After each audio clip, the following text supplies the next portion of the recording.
Kimi çırpınır bu sinem, sızlayan kalbimi yandırır bu alem, yandırır bu alem. Kanadı kırılan şeyda bülbülmenem, gül bağı oğutlanan ruhu batırmanem, ruhu batırmanem. Düştüm ahuzara, çöbe çöke zerem. Anacan ya Zahra, görünecek garibem, görünecek garibem.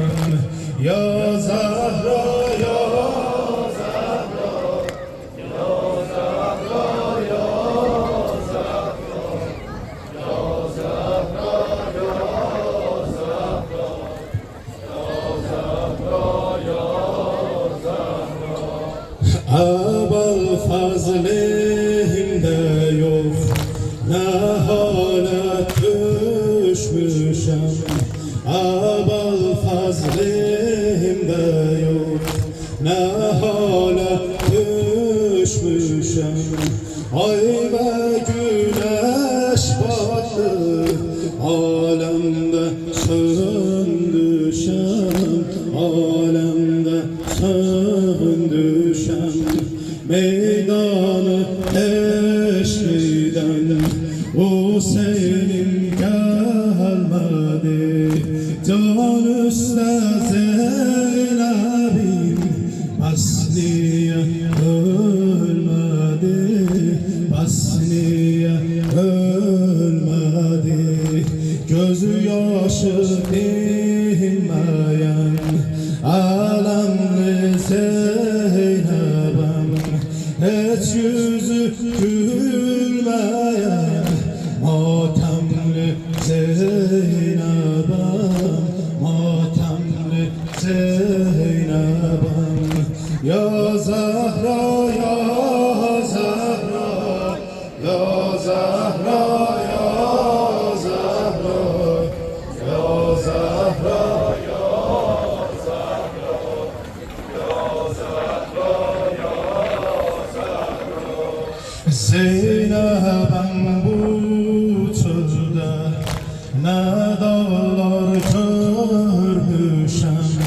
Zeynep'im bu çölde ne dağlar görmüşem.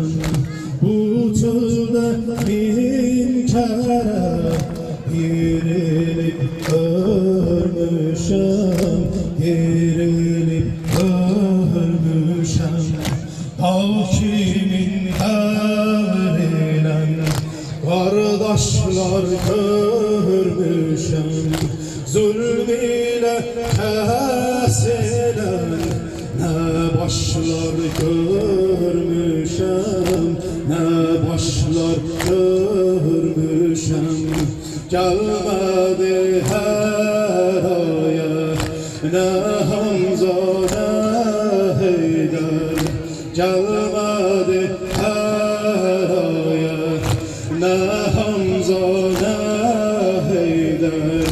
Başıma atılan ne taşlar görmüşem, ne taşlar görmüşem. Ya Zahra,